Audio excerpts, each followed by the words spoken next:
കഴിഞ്ഞ വീഡിയോൻ്റെ കണ്ടിന്യൂഷൻ ആണ്. കഴിഞ്ഞ വീഡിയോയിൽ നമ്മൾ ആർക്ക് വെൽഡിങ്ങിനെ കുറിച്ചാണ് പറഞ്ഞുകൊണ്ടിരുന്നത്. അപ്പോൾ നമ്മൾ നോക്കിയപ്പോൾ മനസ്സിലായി പ്രധാനപ്പെട്ട 4 ആർക്ക് വെൽഡിംഗ് ആണ്. Metal arc welding, submerged arc welding, tungsten inert gas welding, metal inert gas welding. ഇതൊക്കെ എന്താണ് നമുക്ക് വളരെ പ്രധാനപ്പെട്ടുള്ള ആർക്ക് വെൽഡിംഗ് ആണ്. അപ്പോൾ ഇവിടെ നോക്കിക്കഴിഞ്ഞാൽ സ്ലൈഡ് നോക്കിക്കഴിഞ്ഞാൽ ഒരു ചിത്രം കാണാം, ഒരു ആർക്ക് വെൽഡിങ്ങിൻ്റെ ചിത്രമാണ്. അപ്പോൾ ഈ ചിത്രം സൂക്ഷിച്ച് നോക്കിക്കഴിഞ്ഞാൽ നമ്മൾ ആദ്യത്തെ വീഡിയോകളിൽ പഠിച്ചിട്ടുള്ള കുറച്ച് കാര്യങ്ങൾ നോക്കാൻ പറ്റും. ഇവിടെ ഫേസ് ഷീൽഡ്, അതുപോലെ ഗ്ലൗസ്, ഏപ്രണൊക്കെ ധരിച്ചിട്ട് ഒരു വ്യക്തി എന്ത് ചെയ്യുന്നുണ്ട്, വെൽഡ് ചെയ്യുന്നുണ്ട്. അപ്പോൾ നമ്മൾ അതിലേക്കല്ല ശ്രദ്ധിക്കേണ്ടത്. ഇതൊരു ആർക്ക് വെൽഡിങ്ങിൻ്റെ ചിത്രമാണ് കൊടുത്തിട്ടുള്ളത്. ഇവിടെ നോക്കിക്കഴിഞ്ഞാൽ അദ്ദേഹത്തിൻ്റെ വലത്തെ കയ്യിൽ നോക്കിക്കഴിഞ്ഞാൽ ഇലക്ട്രോഡ് ഹോൾഡർ കാണാം. ആ ഇലക്ട്രോഡ് ഹോൾഡറിൽ ഇലക്ട്രോഡ് ഘടിപ്പിച്ചിട്ടുണ്ട് അല്ലേ. പിന്നെ ഇതിൻ്റെ ഒരു വലിയൊരു ടാങ്ക്, ഒരു മെറ്റലിൻ്റെ ടാങ്കിലാണ് അദ്ദേഹം വർക്ക് ചെയ്യുന്നത്.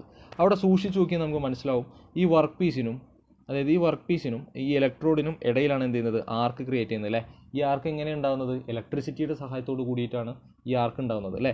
അപ്പോൾ ഈ ഒരു ഭാഗത്ത് എന്ത് ചെയ്യണം, ഈ ഒരു ഇലക്ട്രോഡ് ഇലക്ട്രിസിറ്റീൻ്റെ സഹായത്തോടു കൂടി ഹീറ്റ് ഉണ്ടായിട്ട് ഉരുകിയിട്ടാണ് എന്ത് ചെയ്യുന്നത്, മെറ്റൽ ജോയിൻ ചെയ്യുന്നത്. ഓക്കെ, അതാണ് എന്ത് ആർക്ക് വെൽഡിംഗ് എന്ന് പറഞ്ഞാൽ. ഓക്കെ,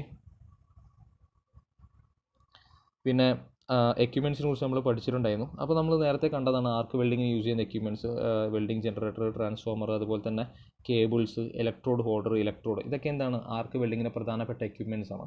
ബാക്കി കാണിച്ചിട്ടുള്ളത് എന്തൊക്കെയാണ്, പ്രൊട്ടക്റ്റീവ് എക്യുപ്മെൻറ്റ്സും നമ്മുടെ സേഫ്റ്റിക്ക് യൂസ് ചെയ്യുന്ന എക്യുപ്മെൻറ്റ്സ് ആണ്. അതുപോലെ തന്നെ വെൽഡിങ് ചെയ്ത് കഴിഞ്ഞാൽ നമുക്ക് ആവശ്യമായിട്ടുള്ള ചില എക്യുപ്മെൻറ്റ്സ് ഇതിൽ കൊടുത്തിട്ടുണ്ട്. അപ്പോൾ നമുക്ക് ആർക്ക് വെൽഡിങ്ങിന് ആവശ്യമായിട്ടുള്ള ഇലക്ട്രോഡ് ഹോൾഡർ, അതുപോലത്തെ കേബിൾസ്, ട്രാൻസ്ഫോമർ, ജനറേറ്റർ കാര്യങ്ങളാണ് എന്ത് പ്രധാനപ്പെട്ട എക്യുപ്മെൻറ്റ്സ്. ഇവിടെ നോക്കിക്കഴിഞ്ഞാൽ മെറ്റൽ ആർക്ക് വെൽഡിങ്ങിൻ്റെ കുറച്ച് ചിത്രങ്ങളും കാര്യങ്ങളും കൊടുത്തിട്ടുണ്ട്. അപ്പോൾ ഈ ഒരു ചിത്രം അതിൽ നോക്കിക്കഴിഞ്ഞാൽ നമുക്ക് മനസ്സിലാവും. അതിലിപ്പോൾ രണ്ടാമത്തെ ചിത്രം നോക്കിക്കഴിഞ്ഞാൽ ഇവിടെ ആർക്ക് എന്ന് പറഞ്ഞിട്ടൊരു ഭാഗം കാണാൻ പറ്റും. അതുപോലെ തന്നെ ബേസ്, ഗ്യാസ്, വയർ, അങ്ങനെ ഒരുപാട് കാര്യങ്ങൾ ആ ചിത്രം നോക്കിയാൽ മനസ്സിലാവും. ഈ ചിത്രം രണ്ടും നമ്മൾ വരയ്ക്കേണ്ട ചിത്രങ്ങളാണ്. അപ്പോൾ ഇതിൽ രണ്ടാമത്തെ പോയിന്റ് എന്ന് പറഞ്ഞാൽ വളരെ ഇമ്പോർട്ടൻ്റ് ആയിട്ടുള്ള പോയിന്റാണ്. Arc welding is the most common method of welding metals. എന്താണ് പറയുന്നത്, arc welding is the most common method of welding metals.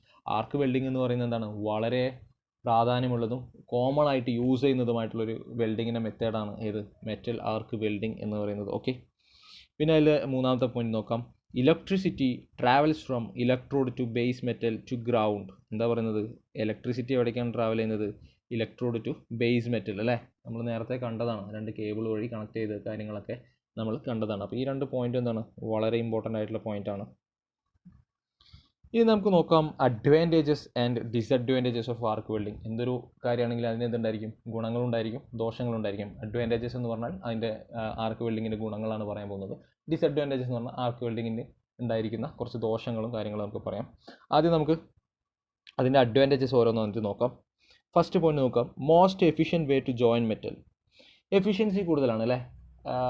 Arc വെൽഡിങ്ങിന് efficiency എന്ന് പറയുന്നത് എന്താണ്, വളരെയധികം കൂടുതലാണ്. പിന്നെ രണ്ടാമത്തെ പറഞ്ഞാൽ ലോവസ്റ്റ് കോസ്റ്റ് ജോയിനിങ് മെത്തേഡ്. മറ്റുള്ള വെൽഡിങ്ങിനെ അപേക്ഷിച്ചിട്ട് ആർക്ക് വെൽഡിങ്ങിൻ്റെ കോസ്റ്റ് എന്ന് പറഞ്ഞാൽ നമുക്ക് ചിലവാകുന്നത് വളരെ തുച്ഛമല്ല, മറ്റുള്ള വെൽഡിങ്ങിനെ അപേക്ഷിച്ചിട്ട് എന്താണ് കുറവാണ്. അത് കാരണമാണ് എന്ത് പറയുന്നത്, ലോവസ്റ്റ് കോസ്റ്റ് ജോയിനിങ് മെത്തേഡാണ്. ഓക്കെ, അടുത്ത മൂന്നാമത്തെ point, affords lighter weight through better utilisation of metal. അതായത് വലിയൊരു പ്രോബ്ലം ഇല്ല. ഇപ്പോൾ ഇലക്ട്രോഡ് ഹോൾഡർ ആണെങ്കിലും വലിയൊരു നമ്മുടെ കയ്യിന് വലിയൊരു ഭാരമൊന്നുമില്ല, നമുക്ക് സിമ്പിളായിട്ട് യൂസ് ചെയ്യാൻ പറ്റുന്ന ഒരു രീതിയാണ് ഇത് ആർക്ക് വെൽഡിംഗ് എന്ന് പറഞ്ഞാൽ. Joints all commercial metals. നമുക്ക് എല്ലാ കൊമേഴ്ഷ്യലായിട്ടുള്ള എല്ലാ മെറ്റൽസും എന്ത് ചെയ്യാൻ പറ്റും, ആർക്ക് വെൽഡിംഗ് യൂസ് ചെയ്തിട്ട് ജോയിൻ ചെയ്യാൻ പറ്റും. പ്രൊവൈഡ്സ് ഡിസൈൻ ഫ്ലെക്സിബിലിറ്റി എന്ത് ചെയ്യാൻ പറ്റും, നമുക്ക് പ്രൊവൈഡ് ചെയ്യാൻ സാധിക്കും. ഇതൊക്കെ എന്താണ് നമ്മുടെ ആർക്ക് വെൽഡിങ്ങിൻ്റെ അഡ്വാൻറ്റേജസ് ആണ്. ഓക്കെ, ഇനി അഡ്വാൻറ്റേജസ് ഉള്ള പോലെ തന്നെ എന്തുണ്ടായിരിക്കും, അതിനൊരുപാട് ഡിസഡ്വാൻറ്റേജസും ഉണ്ടായിരിക്കും. അപ്പോൾ അത് ഏതൊക്കെയാണ് നമുക്ക് നോക്കാം. Manually applied therefore higher labour cost. ഇതിനെന്താണ്, ലേബർ കോസ്റ്റ് കൂടുതലായിരിക്കും. ഇതിൻ്റെ പണിക്കൂലി എന്ന് പറയുന്നത് വളരെയധികം കൂടുതലായിരിക്കും. എക്യുപ്മെൻറ്റ്സിൻ്റെ കോസ്റ്റ് വളരെയധികം കുറവാണെങ്കിലും, ചിലവ് കുറവാണെങ്കിലും ഈ ലേബറിൻ്റെ കോസ്റ്റ് എന്തായിരിക്കും, കൂടുതലായിരിക്കും. Need high energy causing danger. എന്താണ് നേരത്തെ പറഞ്ഞ പോലെ ആർക്ക് നമ്മൾ കൃത്യമായിട്ടുള്ള സേഫ്റ്റി എക്യുപ്മെൻറ്റ്സ് ഒന്നും യൂസ് ചെയ്തിട്ടില്ല എന്നുണ്ടെങ്കിൽ ഇതെന്താണ് കുറച്ച് ഡേഞ്ചറാണ്. നമ്മൾ കൃത്യമായ രീതിയിലാണ് ചെയ്യുന്നതെന്നുണ്ടെങ്കിൽ യാതൊരുവിധ പ്രശ്നങ്ങളും ഉണ്ടാവാനുള്ള സാധ്യതയില്ല. കാരണം ഷോക്ക്, ഇലക്ട്രിസിറ്റി യൂസ് ചെയ്തിട്ടാണ് ആർക്ക് വെൽഡിങ് ചെയ്യുന്നത്. അപ്പോൾ ഷോക്ക്, അതുപോലെ തന്നെ ഈ സ്പാറ്റേഴ്സ് എന്നുള്ള ഹീറ്റ്, അത്തരം കാര്യങ്ങളൊക്കെ നമുക്ക് നേരിടേണ്ടി വരും. അപ്പോൾ കൃത്യമായിട്ടുള്ള സേഫ്റ്റി എക്യുപ്മെൻറ്റ്സ് ഒക്കെ യൂസ് ചെയ്തിട്ടാണ് ഇത് ചെയ്യുന്നുണ്ടെന്നുണ്ടെങ്കിൽ വലിയൊരു പ്രോബ്ലംസ് വരില്ല. ഇപ്പം നമ്മൾ നോക്കിക്കഴിഞ്ഞാൽ നമ്മുടെ നാട്ടിലൊക്കെ ഈ ആർക്ക് വെൽഡിംഗ് ആണ് കോമൺ ആയിട്ട് യൂസ് ചെയ്യുന്നത്. പക്ഷേ സാധാ വെൽഡിങ്ങിൻ്റെ പല ആൾക്കാരും എന്ത് ചെയ്യുന്നില്ല, സേഫ്റ്റി എക്യുപ്മെൻറ്റ്സ് ഒന്നും യൂസ് ചെയ്യുന്നതായിട്ട് നമ്മൾ കണ്ടിട്ടില്ല. സേഫ്റ്റി ബൂട്ട്സോ അല്ലെങ്കിൽ ഏപ്രോണോ അല്ലെങ്കിൽ കൃത്യമായിട്ടുള്ള ഫേസ് ഷീൽഡോ ഹെൽമെറ്റ് സ്ക്രീനോ ഒന്നും യൂസ് ചെയ്തിട്ടല്ല നോർമൽ പീപ്പിൾസ് എന്ത് ചെയ്യുന്നത്, അത് വർക്ക് ചെയ്യുന്നത്. അപ്പോൾ അത്തരം കണ്ടീഷനിലാവുമ്പോൾ എന്താണ്, പരിക്കുകൾ പറ്റാനുള്ള സാധ്യത ഇതിന് കൂടുതലാണ്. സേഫ്റ്റി എക്യുപ്മെൻറ്റ്സ് യൂസ് ചെയ്യുകയാണെന്നുണ്ടെങ്കിൽ നമുക്കത് ഒരു പരിധിവരെ ഒഴിവാക്കാൻ സാധിക്കുകയും ചെയ്യും. നോട്ട് കൺവീനിയൻറ്റ് ഫോർ ഡിസസംബ്ലി എന്ന് പറഞ്ഞാൽ നമുക്ക് ഒരിക്കലും എന്താണ്, ഇത് പെർമനൻറ്റ് ജോയിൻ്റ് ആണ് അല്ലേ, പെർമനൻറ്റ് ജോയിൻ്റ് ആണ്. അപ്പോൾ ഇത് നമ്മൾ ഒരു പ്രാവശ്യം വെൽഡ് ചെയ്ത് കഴിഞ്ഞാൽ പിന്നെ അത് നമ്മൾ കട്ട് ചെയ്ത് മാറ്റിക്കഴിഞ്ഞാൽ അതിൻ്റെ ഒരു ഫിനിഷിങ് നഷ്ടപ്പെടും. കാരണം ഇത് ഉരുകിയിട്ട് ജോയിൻ ആവുന്ന ഒരു ടൈപ്പാണ്. അത് കാരണം എന്താണ്, നമ്മൾ ഒരു പ്രാവശ്യം ജോയിൻ ചെയ്ത് കഴിഞ്ഞാൽ പിന്നെ കട്ട് ചെയ്ത് കഴിഞ്ഞാൽ അതിൻ്റെ ഫിനിഷിങ് പോകും. Defects are hard to detect at joints. Defect ഉണ്ടാകാനുള്ള സാധ്യത കൂടുതലാണ്. ഉണ്ടാകുന്ന ഡിഫക്റ്റ് എന്തായിരിക്കും, ഹാർഡായിരിക്കും.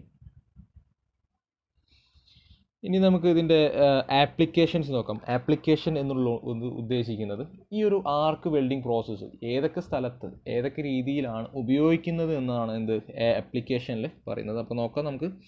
It is used in the manufacture of automobile bodies. എന്താ പറയുന്നത്, മാനുഫാക്ചർ ഓഫ് ഓട്ടോമൊബൈൽ ബോഡീസ്. നമ്മുടെ വാഹനങ്ങളുടെ ബോഡി നിർമ്മിക്കാനൊക്കെ നമുക്ക് എന്താണ്, എല്ലാ മെറ്റൽ പീസും കൂടി ജോയിൻ ചെയ്യേണ്ട ആവശ്യം വരും.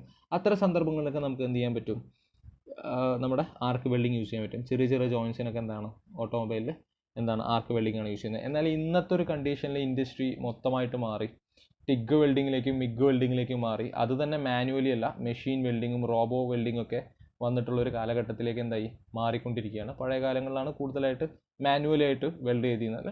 എന്നാലും നമുക്കൊരു പരിധിവരെ എന്ത് പറയാൻ പറ്റും, ഓട്ടോമൊബൈൽ ബോഡീസിനൊക്കെ വെൽഡ് ചെയ്യാൻ നമുക്ക് എന്ത് ചെയ്യാൻ പറ്റും, ആർക്ക് വെൽഡിങ് യൂസ് ചെയ്യാൻ പറ്റും. അതുപോലെ എയർക്രാഫ്റ്റിൻ്റെ ഫ്രെയിംസ്, റെയിൽവേൻ്റെ വാഗൺ എന്ന് പറഞ്ഞാൽ നമ്മുടെ bogie, railway wagon, aircraft frame, മെഷീൻ്റെ ഫ്രെയിംസ്, ഇതൊക്കെ എന്ത് ചെയ്യാൻ പറ്റും, നമുക്ക് ആർക്ക് വെൽഡിങ് യൂസ് ചെയ്ത് ചെയ്യാൻ പറ്റും. അതുപോലെ തന്നെ താഴെ നോക്കിക്കഴിഞ്ഞാൽ കുറച്ച് കാര്യങ്ങൾ കാണാൻ പറ്റും. ഏതൊക്കെയാണ്, structural work, tank, furniture, boiler, general repair work and ship building. ഇതൊക്കെ കോമൺ ആയിട്ട് ആർക്ക് വെൽഡിങ് യൂസ് ചെയ്തിട്ട് ചെയ്യുന്ന കുറച്ച് കാര്യങ്ങളാണ്. ഏതൊക്കെയാണ്, automobile industry, aircraft, railway wagon, machine frame, tank, furniture, structural work, general repair work and ship building. ഇതൊക്കെ ആർക്ക് വെൽഡിങ്ങിൻ്റെ ആപ്ലിക്കേഷനാണ്. ഇപ്പോൾ ഇത് കൂടാതെ നമ്മുടെ നാട്ടിലൊക്കെ നോർമലായിട്ട് ചെയ്യുന്ന ഗ്രില്ല്, അതുപോലെ മറ്റേ കിണറിൻ്റെ ടോപ്പ്, അങ്ങനെ ചെറിയ ചെറിയ വർക്കുകൾ നമ്മൾ എന്ത് ചെയ്യുന്നുണ്ട്, ആർക്ക് വെൽഡിങ് യൂസ് ചെയ്തിട്ട് ചെയ്യുന്നുണ്ട്. ഇപ്പോൾ ഓട്ടോമൊബൈലിൽ വാഹനങ്ങളായിട്ടുള്ള സാധാ വാഹനങ്ങൾക്കൊക്കെ ജോയിനിങ് പ്രോസസ്സ് വരുന്ന അവസരങ്ങളിലൊക്കെ നമ്മൾ എന്ത് ചെയ്യുന്നുണ്ട്, ആർക്ക് വെൽഡിങ് എന്നുള്ള പ്രോസസ്സ് ചെയ്യുന്നുണ്ട്. അപ്പോൾ ഈ ഒരു വീഡിയോയിൽ നമ്മൾ പഠിച്ചിട്ടുള്ളത് ആർക്ക് വെൽഡിങ്ങിനെ കുറിച്ചാണ്. ആർക്ക് വെൽഡിങ്ങിൻ്റെ ഗുണങ്ങൾ എന്തൊക്കെയാണ്, ആർക്ക് വെൽഡിങ്ങിൻ്റെ ദോഷങ്ങൾ എന്തൊക്കെയാണ് നമ്മൾ പഠിച്ചു. അതിനുശേഷം ആർക്ക് വെൽഡിങ്ങിൻ്റെ ആപ്ലിക്കേഷൻ എന്നുള്ളത് ഉദ്ദേശിക്കുന്നത് അത് എവിടെയൊക്കെയാണ് യൂസ് ചെയ്യുന്നത്, അത്തരം കാര്യങ്ങൾ നമ്മൾ എന്ത് ചെയ്തു ഈ ഒരു വീഡിയോയിലൂടെ നോക്കി. Thank you.